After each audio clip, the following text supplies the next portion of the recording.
ठिबक सिंचन करत असताना किती इंची सबलाईन वापरावा अशी एक व्हिडिओ मी बनवली होती आणि हे फार महत्त्वाचं आहे.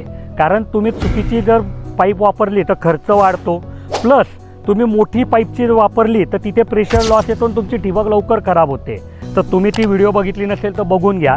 पण त्याच व्हिडिओच्या कमेंटमध्ये हरिश्चंद्र भिसे नावाच्या एका दादाने हा प्रश्न विचारला आहे की सोलरवर चालणारा 2 हॉर्सपॉवरचा पंप आहे, 1 इंची सबलाईन आहे, ठिबक बसवता येईल का? नक्की बसवता येईल. जर तुमच्या मनात असा डाऊट असेल की सोलरवर ठिबक चालेल का, नक्की चालतं. आणि जर तुमच्या मनात असा डाऊट असेल की 2 HP ठिबक चालेल का, नक्की चालतं. तुमच्या मनात हा डाऊट असेल की 1 इंची पाईपलाईन आहे तिच्यावर ठिबक चालेल का, तिच्यावर सुद्धा ठिबक चालतं.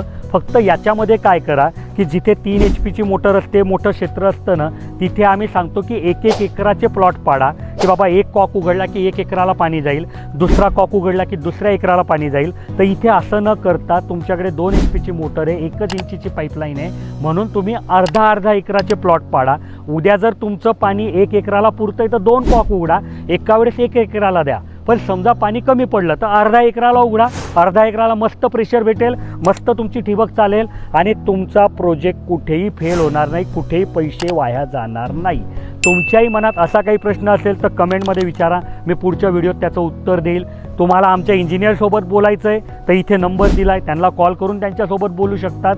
आणि माझी ही मेहनत आवडत असेल की बाबा मी तुमच्या प्रत्येक प्रश्नाला उत्तर देतो तर व्हिडिओला लाईक करा, चॅनलला सबस्क्राईब करा. धन्यवाद.